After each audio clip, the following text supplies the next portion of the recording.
So, lukewarm. How's your Coke? Lukewarm? I never drink it any other way. Hmm. Some people pull a Coke out of the fridge. I pull it out of that cupboard right there. Mm-hmm. That's how I like it. Using your stage name of lukewarm. Lukewarm. Yes. Ice cold. And ice cold. Well, ice cold. Today we're going to talk about Pride and Prejudice and brisket. Pride and Prejudice and brisket. Are you excited to talk about brisket? I am. I really like a brisket. Okay, so many people have sent me this. This happened just last week in Austin, Texas. They take their brisket seriously in Texas. They do. Yes. And at famous Austin, Texas restaurant La Barbecue. La Barbecue? La Barbecue, yeah. I don't want to make fun of their name. Maybe La is the only Spanish word they know. I don't know. Maybe it's L.A. Barbecue and they moved from California. The A is lowercase. They might just have bad typography skills. That's entirely possible. So at California Transplant L.A. Barbecue in Austin, Texas, somebody broke in at 4 a.m., clearly knew what they were doing. They hopped the fence, they broke the lock on the meat locker, and they stole 20 whole briskets, valued at approximately $180 each. Wow. Okay. That seems like what a brisket would cost from a place like this. Like a whole brisket. Yeah. $180. So that's around $3,500 stolen. Of briskets. Of brisket. Oh, yes. Briskets. Are briskets plural when they are full briskets, right? Do we say briskets instead of brisket? Because brisket is already plural. We're having brisket. We're having, but briskets, I don't know. Do you know the whole fishes thing, right? Fish and fishes. You use fishes when it's a multiple species of fish together. They are then fishes. Okay. And fish is multiples of the same kind. Then it's just fish. Is what I've been told. I bet it's not as strict as that. Because, maybe it is. But I don't know. Briskets. Yeah, I think I'm going to say it's briskets when you're stealing briskets. Whole briskets. When you're stealing them whole out of the cooler in the back. One thing that this article points out is that this kind of thing is likely to get a lot more common with inflation rising as it is, which we actually talked about several episodes ago when we talked about all the alcohol heists in South Africa. Right. It was driven by, inflation and scarcity. Right. So someone really loves brisket. Inflation is maybe this is the Jean Valjean of brisket thieves. It's just instead of one kid that they're stealing a loaf of bread for, he's got to steal for an orphanage or several orphanages of children who can only eat meat because they're on the Atkins diet. And so all those children from the 90s. Those children from the 90s on the Atkins diet that, our bold thief just has no option because inflation means they can't, So this is the modern version of stealing a humble loaf of bread. Yes. But it's 20 briskets. 20 briskets. To go and feed the hungry. You would need someone with the strength of Jean Valjean. Javert could tell it was him because he lifted the cart all on his own, and he had only known one man with that strength. Well, this is a man or a woman with the strength to carry 20 briskets. 20 briskets. Yeah, and there's only. The article does say that they have surveillance footage of him jumping the thing and cutting the lock, and then carrying the briskets out. They didn't say it took multiple trips. Yeah. Somewhere so it might have just been there is an overly aggressive cop who lacks empathy, who is searching for, the criminal, and he's going to be like, that person. I know only one man who could carry 20 briskets at once. I know he's feeding those orphans. I will find him. This further implies that the brisket thief 20 years from now will be the mayor of Austin. So that's how we find him in 20 years. Just 20 years from now, mayor of Austin. 19 years from now, the election campaign is going to be wild. People will be campaigning against being mayor of Austin because they don't want to get caught. How well they can sing, also, because there's going to have to be a musical rendition, but that's after the fact, I suppose. Yeah. So anyway, there you go. There's our food heist and Les Mis adaptation coming soon to a theater near you. Quality content. That's why they're here. Hear the briskets sing. Why would the brisket be what's singing? Why? Because it's 2 syllables and it fits them. Can you hear the brisket Do sing? you hear the pitmaster sing is too many syllables? Yes. Mm-hmm. Anyway. But So, speaking of quality content, really topical to hit the algorithms for these, for YouTube and the various podcast sites that are looking to push really topical content. We're going to talk about Pride and Prejudice. We're going to sell out. Yeah. We're going to talk about Pride and Prejudice. Yeah. Big. It's an all Austen themed episode. Oh my gosh.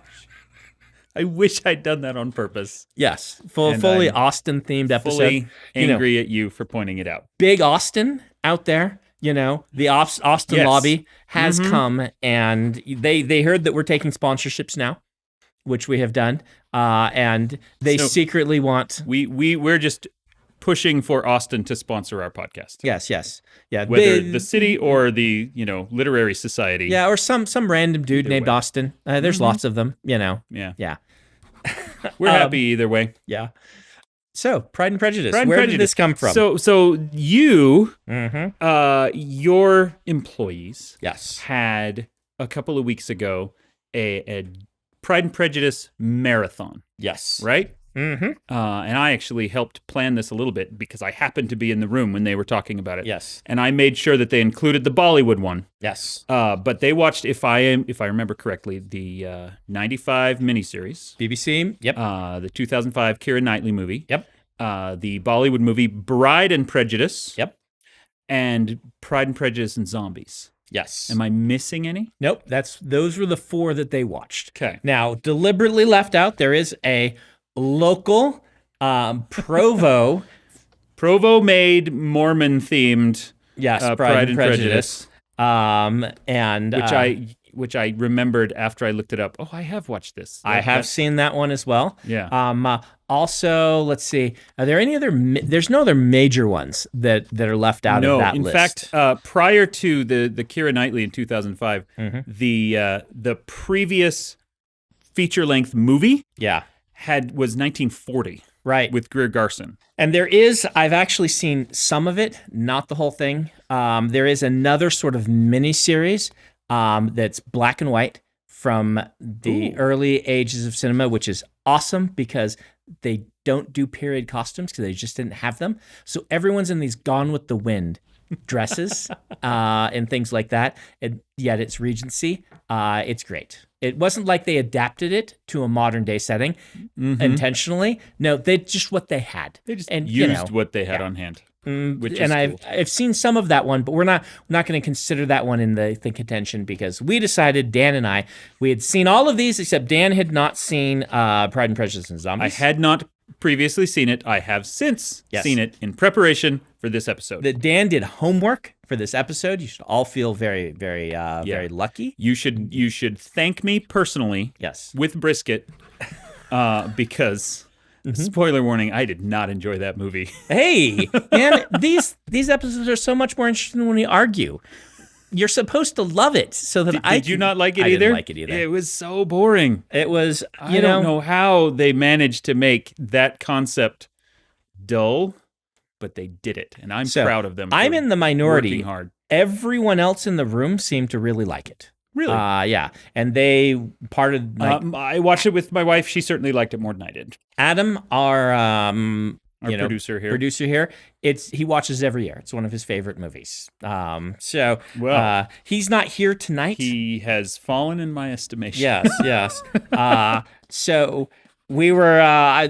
There's no suspense now. I was gonna lead up to what you think of it. Well, but there was still a reveal. We did it early. Let's talk about why Pride and Prejudice and Zombies didn't work for us.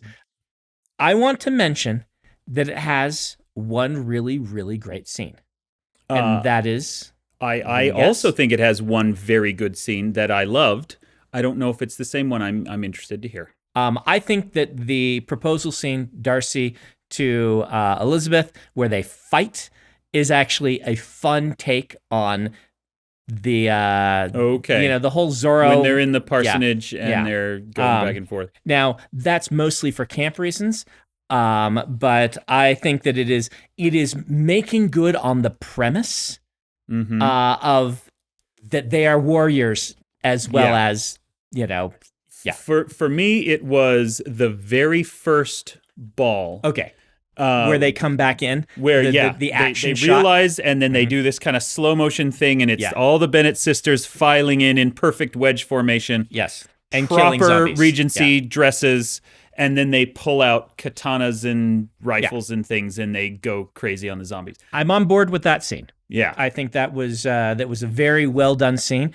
The problem is, there's so many problems with this movie. my main issue is that scene is the movie's one joke. Yes, and it tells it, and then it doesn't have anything else to say. That's the problem. That's the really that's a very big problem with this movie. Yeah. It just does not go anywhere. I thought that the prologue was kind of bad.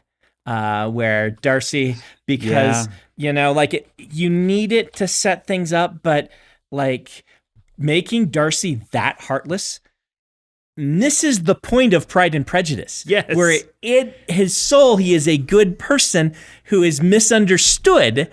Yeah. But that's kind of the decision they made with every character, right? Yeah. Like Sally Phillips, who played Mrs. Bennett, wonderful British comedian, she kind of got it. She knew she was in a comedy movie. Right. But like Charles Dance as Mr. Bennett was so somber and dour.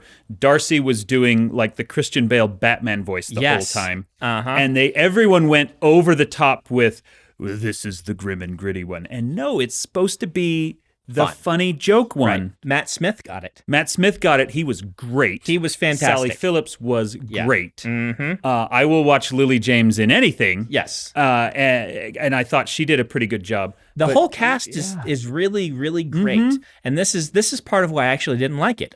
Because I was watching this and imagining an actual adaptation, like a straight up adaptation of Pride and Prejudice, that used this cast. And I even thought that Mr. Bennett was a good Mr. Bennett. It was all, it all could have worked really well, but they had to rush all of the scenes. Like when, what's her name? Is it Charlotte? The one who marries Collins? Yeah, the one who marries Collins. Yeah, it's Charlotte. Like, was she even on screen before she comes and tells Elizabeth, I've decided to marry Mr. Collins? Just once, but yeah. Like, you have to rush a lot of through stuff. so much of this. So it's a bad Pride and Prejudice adaptation. You don't get the actual enjoyment of Pride and Prejudice, which would be okay if it were funny all the way along, but it's not. It's mostly grim and dour. Yeah. And Darcy's just like wanting to murder Jane. And like it is like on the spot, like Lizzie has to stop him from murdering Bingley. Yeah. And I more than anything else, I think that's what it was. Is I was just so surprised that they didn't go campy with it. That they didn't make it fun. Tried to play it straight. And it wasn't as fun. The title is so funny. Yes. It is a clear and obvious joke. I haven't read the book. But the movie, they tried to go straight on it. And so it was dour and kind of, and here's the other thing. Maybe we'll spend the whole time on this movie. Here's the other thing. I think we can actually spend most of the time on this and the Bollywood one because they're like polar opposites in how to actually adapt. But it's a bad zombie movie. Yeah. Because they tried to inject an entire epic fantasy lore to their zombies, which is just so poorly done that I was cringing the whole time. Like, who is it that Wickham is the Antichrist? Kind of, maybe, we don't know. They mention it for some reason, but then killing him doesn't stop the zombies, and he's back later on. Comes back at the end unharmed. I was impressed that they tried to come up with a reason for the zombies. Did you? I don't think they did it well, but I think it was an interesting choice to do it. I think the movie would be so much stronger with no reason. Right? If there were just zombies. So the joke is that it's Pride and Prejudice and there are zombies. And I think the you don't change the story as much as they do. At least this is one way to do it. Yeah. You have that there are zombies. And I would not make the zombies anyone in the story or there'd be a concern. It's like, it's Day of the Dead. People are rising from the graves. This happens periodically. We just deal with it. We don't have to worry that Jane is turning into a zombie because the dour nature of the way they did it is you can't tell if someone's a zombie, which changes the entire dynamic so much that you always have to be worried about the person that you're with being a zombie. Yeah. Which changes the dynamic between characters just too much. I think the premise of this is what would happen in Regency England, they just kept on going with life like they had to during World War II, except there's a zombie apocalypse going on at the same time. And they are halfway there and halfway into this whole mafia thing where you have to worry that every person you're interacting with is a zombie or that someone's been bitten. And it changes the dynamic. You can't have the Regency stuff work nearly as well. Why are they throwing balls? Why are they doing any of this? And so much they did a lot of world building, but they only did it halfway. Right. And if the world building weren't there, then I could just accept the joke. Right? The joke is, hey, we're going to the ball and zombies attack during it. And then we have, a flirtation scene that instead of doing the dance with Darcy and insulting, they are stabbing zombies and spinning around each other and using the exact same dialogue, right? You do a Rosencrantz and Guildenstern are dead. You take the exact dialogue and you add a very hilarious subtext to what's going on, and you have a really fun movie. That's what I thought that it would be. But things like, they establish in the prologue and in several of the other scenes that they have changed the way houses work. That the way they enter, every house they enter is they go through the weird little brick pillar first. Yes. And then there's a tunnel that goes in under the wall to get to the house where it's safe. And so they're clearly trying to say, look, this is a society that has adapted to the presence of zombies. Right. Which was kind of cool. But then on the other hand, they're like, oh no, Jane, you should just walk to Netherfield because then you'll get there and you'll have to stay. Yeah. And she ends up like riding a horse through a forest full of zombies, which is so dumb. Right. It's the halfway measure. Yeah. That once you start, it's this whole, you see this in other things. Once you start saying, now you have to pay attention to the logic of it, then the logic of it has to be good.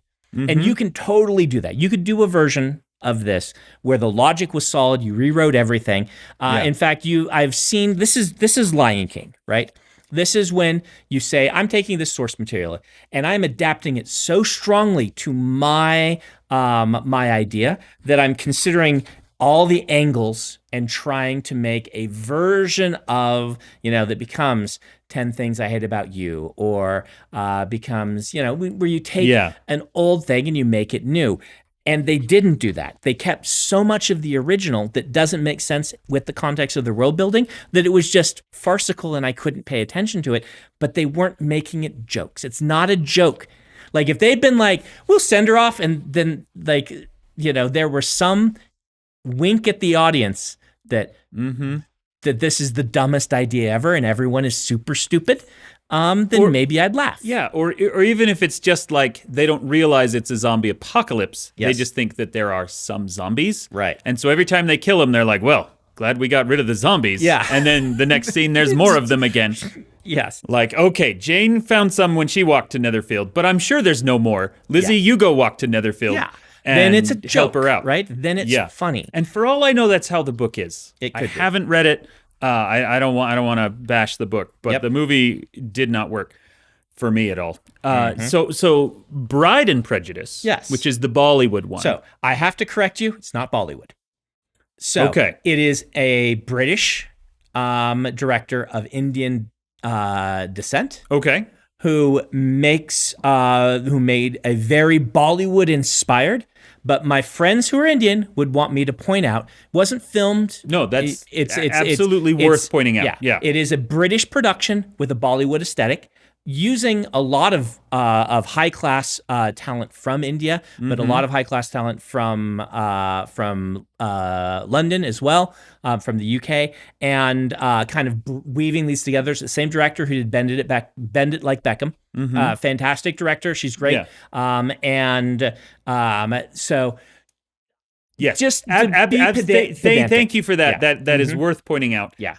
Even within India itself, there Yeah. are at least two major film Right. industries that are separate from each other. And we like to call both Bollywood when a lot of them are not they're filmed. not. The in big Bollywood. recent one, Yeah. RRR, that came out was not Bollywood either, Yes. and still gets called it. So thank Yes. you for that correction.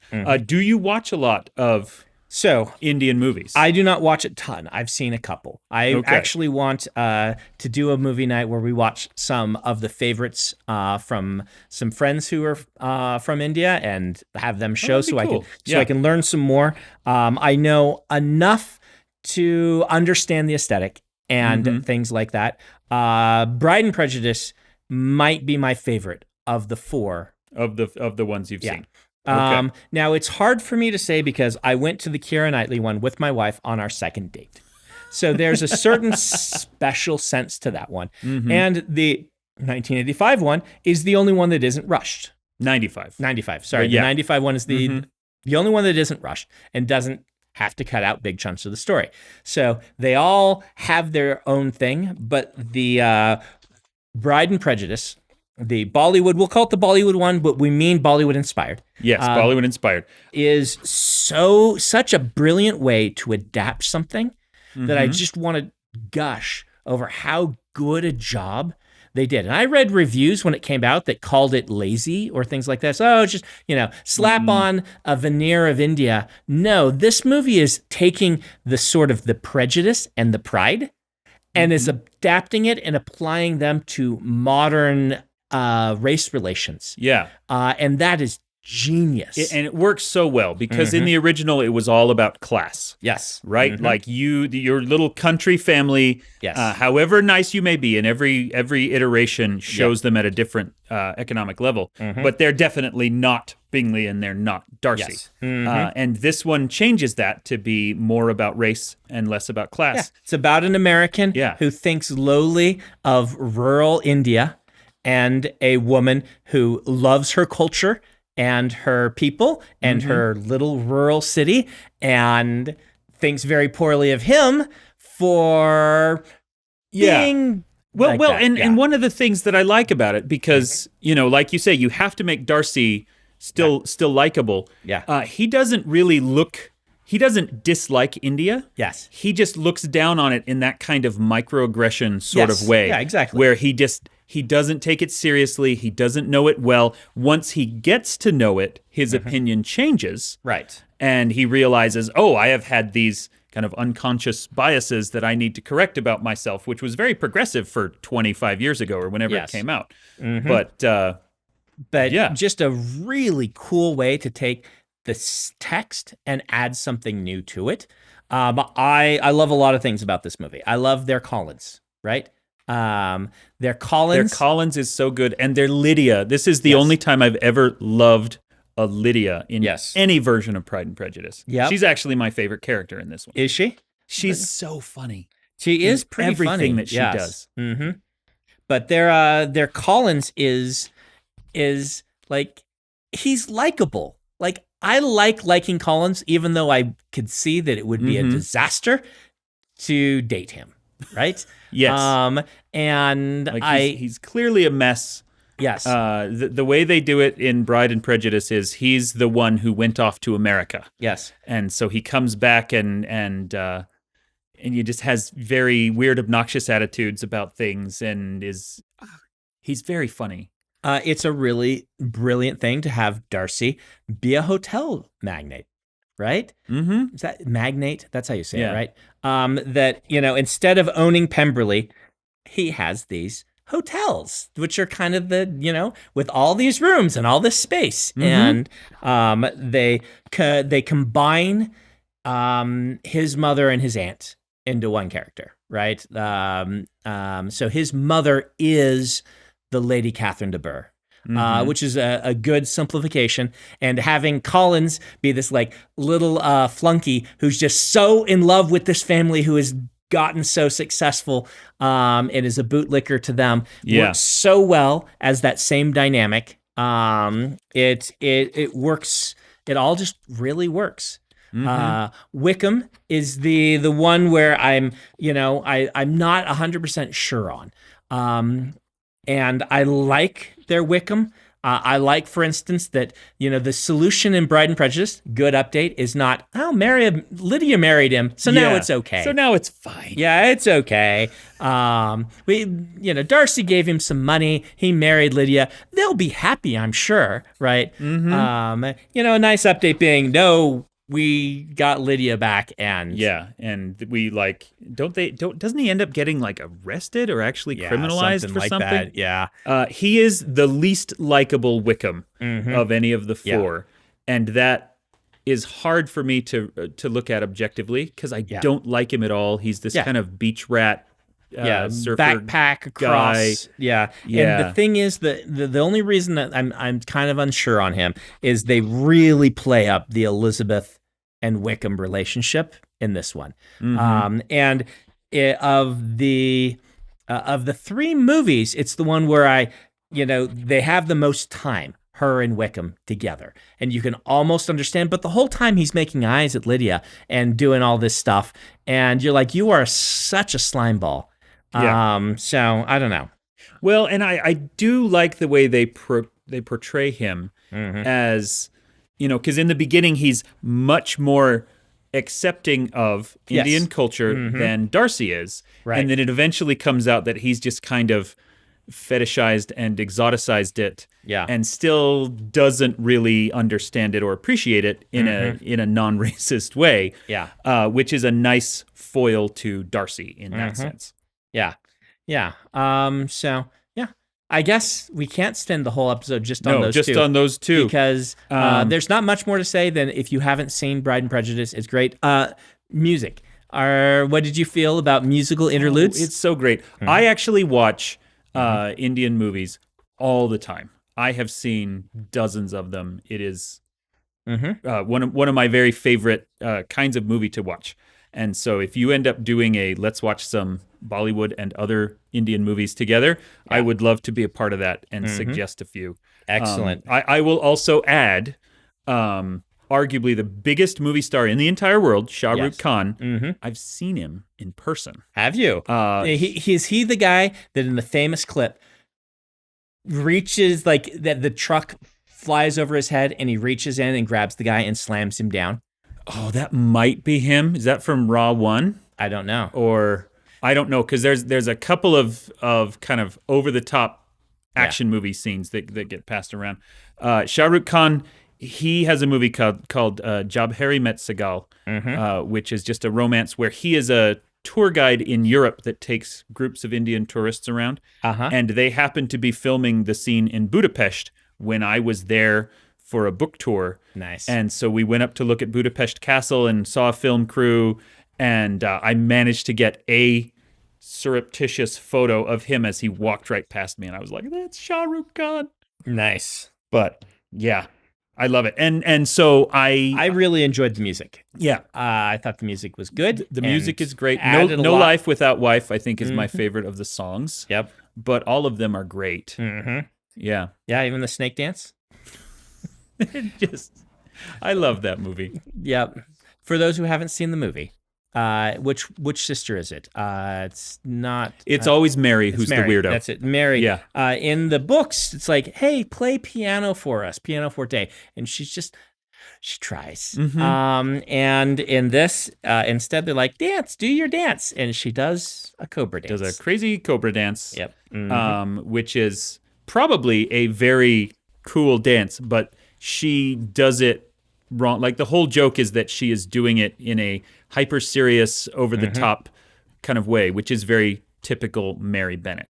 Yep. So, all right. So let's talk about the other two. Keira Knightley version. Where would you rank this? If Keira Knightley version is my favorite adaptation of Pride and Prejudice. So it's number one. Absolutely number one. In fact, I can't think of an adaptation of any Jane Austen thing that I like more than the Keira Knightley Pride and Prejudice. Okay. That's a controversial opinion. It is. Yeah. I understand. Well, and frankly, 95% of the audience probably prefers the 1995 miniseries because it is so well done and so beloved.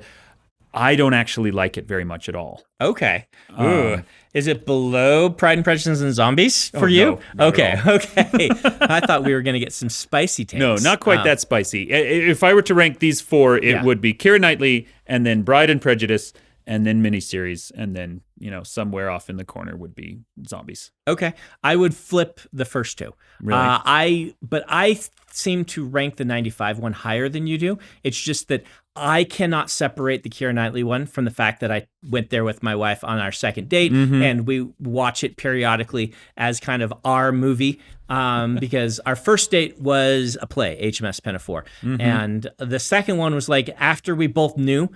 That was a blind date, our first one. After we both knew that we both liked Jane Austen and a new Pride and Prejudice was out, it was like a let's go see this together sort of thing. And so it really is kind of our thing, Your thing. that we went and saw that. We were on the second row because it was in Salt Lake, and it was for some reason shown at only a few theaters. Maybe they didn't. For some reason, some idiot thought that Utah wouldn't want to see absolutely drown itself in Pride and Prejudice. The first Pride and Prejudice in 60 years. And so we got there. We're on the second row. We looked up Darcy's nose, and yet. Yeah. So interesting then that both of us put the miniseries in third place. Mine is like nipping at the heels. Yeah. I think 1, 2, and 3 are all like, if I'm going to assign them ranks, right? I'm like, if they're out of 10, these are all like hovering in the 9 for me. Oh, right? really? Like these are all really good films, really excellent adaptations of Pride and Prejudice, which is a top tier piece of literature, right? And so top tier adaptations of top tier literature, thumbs up to you. You're gonna strike in that near perfect, if not perfect realm for me. Yeah, that's interesting. I absolutely recognize that I am a wild outlier on the miniseries because I find it to be fairly boring. There's parts of it that I really enjoy. Mr. Bennett in it is wonderful. He is. He is probably my favorite. He has this very kind of dry humor to him that comes across so well in that version. And you have to cut so much Mr. Bennett to make movies that he's a riot in the book. Yeah. Right? Well, and that's one thing. You talked about how the zombie one has to cut so much to compress the story down, plus add in the extra zombie world building, and there's really no time. Obviously, they had to compress a lot for the Keira Knightley one as well. But I like the way they did it. And Mr. Bennett's a good example. Like the scene in the beginning where Mr. Bennett, will you please go and introduce yourself to Mr. Bingley? He's just moved into Netherfield. We need to introduce our daughters. And there's, 2 or 3 delightful conversations where he kind of teases his wife, and then she finally convinces him to go. And what they do in Keira Knightley is they play that first conversation as a joke, and then at the end he says, "Don't worry, I already have." And that's shortening things, and it's not true to the book, but it's very true to his character. And it does really nail it. That's true. It's the kind of thing he would do, and it's a way of compressing the story without losing stuff the way that other versions sometimes do. Okay. So I think they do a really good job of it. I will also say that it is a visually gorgeous movie. It is. That scene of Lizzie spinning on the swing and just seasons and they made the decision, which I know a lot of Austenites disagree with, to bump it forward 20 or 30 years. So it's like late 1700s rather than early 1800s. And so it is capital R romantic rather than Regency, and they really lean into that with like the shots of nature and seasons passing and that kind of specific artistic tone, which I love. And it means that the movie overall is a little dirtier. There's a lot more muddy hems in it. You don't get the very proper kind of Regency dresses because it's set in a different time period. The one thing I do like, just a note for the grognards here, Bingley's sister is wearing a Regency-era dress, which actually would be fairly accurate to the 1790s, where the rich girl has it, and it hasn't gotten around to the poor country girls yet. which is such a nice little, like, they did their homework with it to make it accurate, even though they were changing the time period. What do you think of the cast? Cast is great. Tom Hollander as Collins. I think he does a really good job. Honestly, Matt Smith might be a better Collins. Much as I love even the miniseries Collins, all the Collinses are so good. It is such a wonderful part. I love Keira Knightley as Lizzie.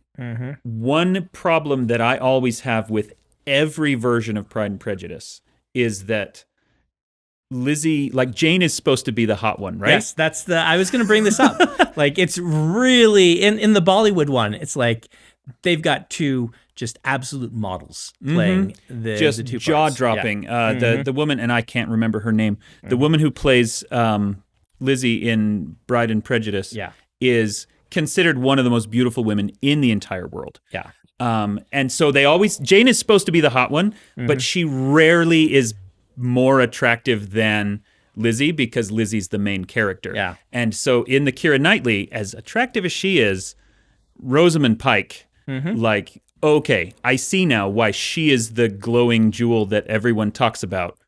You know, the last time I saw it, it was kind of hard to be like separating Moiraine a little bit. Every time I'm like, oh, it's Moiraine again. Even though she plays a very different role, she does a fantastic job with the two different characters, obviously. But yeah, it was it was interesting. I didn't have that problem when I watched Whale of Time, of being like, oh, it's Jane. It's Jane Bennett. Yeah, but no, because we've seen her in so many other things. She was even in a James Bond movie at one point. I love Rosamund Pike. I think she's fantastic, and I do like the fact that there's at least one movie where Jane is maybe a little hotter than Lizzie is, which I only harp on because it's a key plot. It is a key plot point, and like now we're putting on our literature hats and things like that. Like Jane Austen was not known as a great beauty during her time, and a lot of her stories were written about this idea of, will I get married? And things like this. And during an era where the certain class she was writing about, the woman's attractiveness was a very big deal to her prospects for the future, which is, utterly sexist, horribly unfair, but it's part of the text, right? Yeah. And the idea that that Elizabeth might not be the prettiest one around, I think plays into a little bit of the personal writing to make this the protagonist in the story. Yeah. And it gets mentioned constantly. Yeah.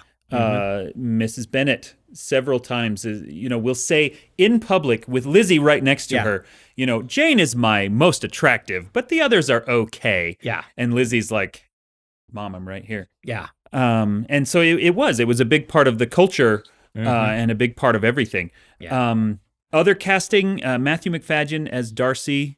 He does a good job. I don't think he does an amazing job, but I like him a lot. Yeah, I don't love any of the Darcys. And this is not their fault. It's because Darcy is a character in my head, more so even than, like, for some reason I can get in it's kind of from Lizzie's viewpoint, right? Not really, because it's this old narrative style, but whatnot. It's you're seeing through Lizzie's. She's the protagonist, right? Yeah. And I am, for whatever reason, able to see all these different women as Lizzie, but the Darcy they get is never my Darcy. Yeah. And because of that, I have trouble accepting them. The thing I like, but also kind of like roll my eyes about with this one, you might be getting here, is just how romance novel-esque Darcy is at places in this one. Granted, it doesn't have the Darcy goes swimming scene, does it? But I can't remember. It doesn't have that. Yeah, I did laugh hard Yeah. in Pride and Prejudice and Zombies. Yeah, when where they give him the swimming scene almost as a background joke. Yeah. To the point that I wonder if that was like the B-roll director who... anyway, we would be remiss if we did not talk about Colin Firth. Yes. who is, for the majority of people, I think, Yeah. the Darcy. He is probably the best Darcy of these four for me. In fact, not probably. He is the best Darcy of these four for me. He might be the best overall. I will say Matthew McFadyen. Yeah.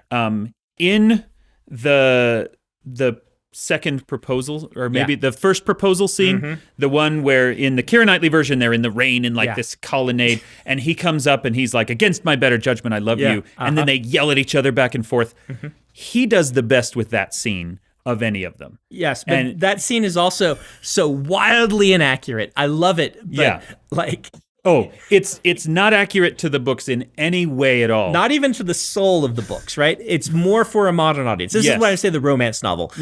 Hot dude with his shirt half off, stalking across the field to her at the end. Well, at the end, that's the second proposal. Yes. But like the first proposal, where he comes to her when she's at the parsonage and says, against my better judgment, I love you. Will you marry me? He's more likable in that scene than I think any of the Darcys overall. Okay, I can accept that. That was the one where when we watched it, my wife turned to me and said, "This is the only time I've ever liked Darcy, like as a person." I like that, and they're going for the capital R romantic stuff. Yes, and they are. And so I hadn't put together the historical context like you have, but capital R romantic doesn't mean our kind of romantic, and the end scene is our kind of romantic. The end scene absolutely is. It does still have some of the capital R where you watch him with his shirt open, walking across the wet field in the fog, and that's like Wuthering Heights while also being Fabio. Yes. And so you can tell that like that was made for the modern audience. And I am a sucker for it anyway. It works for me really well. I mean, and the ending scene is also very romantic in a way I really appreciate, right? There's an intimacy to the ending epilogue scene where it's at night and they're both sitting and it's my Mr. Darcy and things like that. That is also for a modern audience, but it's an update I appreciate. Well, and it's very controversial. Yeah, I know. Because a lot of versions don't have it. Yeah. Like we own the DVD, and that's what I've always watched. And then, because we watched the zombie one, my wife was like, "Well, let's watch a good one too." Yeah. And so we found that one on like Amazon Prime, and they have the British version rather than the US version, so it doesn't have the epilogue in it. Man, I really like the epilogue. I like it a lot, and it's completely not true to their anything. Vision of it. Yeah. It needs that after that stalking across, and then be like, no, they can actually just be intimate and have fun together. It's not all about Wuthering Heights crossing the right. Like let's indicate that they will actually have moody brooding a happy life together also. Yeah. Well, and without that scene, the end of it is just Mr. Bennett in his room. Yeah. And he says, if any young men come for Mary or Kitty, send them in. I'm quite at my leisure. And that's a funny line. Yes. But it is a weird ending to the movie. Yeah. And so you need that kind of goofy, anachronistic scene at the end to really sell it. But I love the Keira Knightley one. It's a great movie. Okay, I have one question for you. Yes. And I realize we're already kind of at time. It's all right. First of all, I kind of feel like we should do an Emma version of this. Okay, I have to watch a lot of them. There's Gwyneth Paltrow Emma. There is... I watched the new Emma earlier this year. Anya... Yes. I really like that one. It was really good. I still think I like the Gwyneth Paltrow one better, but I'm going to have to go watch it. The arguably the best Emma is Clueless. Clueless, yeah. That's the one I was trying to think of earlier when I said 10 Things About You, because 10 Things About You is actually not that good, but... I actually love 10 Things I Hate About You, but that's Shakespeare rather than... I was trying to find... Clueless. Yes. What do you feel is what is your favorite Austen adaptation overall? Favorite Austen adaptation? It might be a Pride and Prejudice. It might be something else. See, I don't know. Here's the thing. I ranked in cinematic quality. I ranked Pride and Prejudice above because I think the modern contextualization is so interesting and so well done.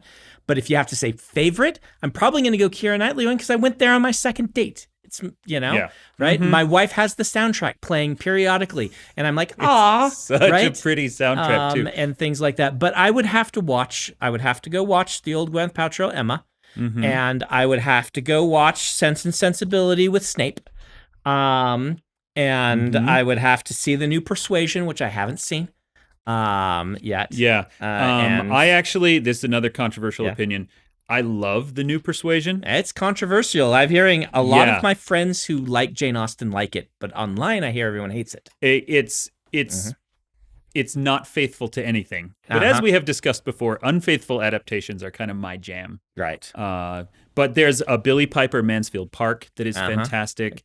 There's a BBC did a Northanger Abbey as part of that same series. Did they do Northanger Abbey? Because Northanger Abbey, if you haven't read it, is the actual straight up satire. It's her only actual. So was it a comedy?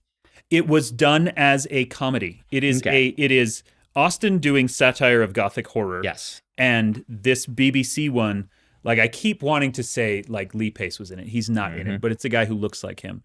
It's great, actually. Okay. But I do ultimately Keira Knightley, Pride and Prejudice is my favorite of the Austen adaptations. We're gonna get some heat in the comment section about this choice, especially because we've talked for 45 minutes and we only kind of sort of mentioned the miniseries, which is most people's favorite one. Yeah, but I'll be honest, I've only seen the miniseries once. I saw it with my wife, and I watched it when it came out, and I haven't seen it since. And this week, I tried to watch it again, and I got 3 episodes in, and was just like, oh yeah, this is why I haven't bothered watching this in the last 25 years. We're gonna get so much. We're gonna get they're gonna get absolutely reamed for this attacked. one. Anyway, how's that, Jane?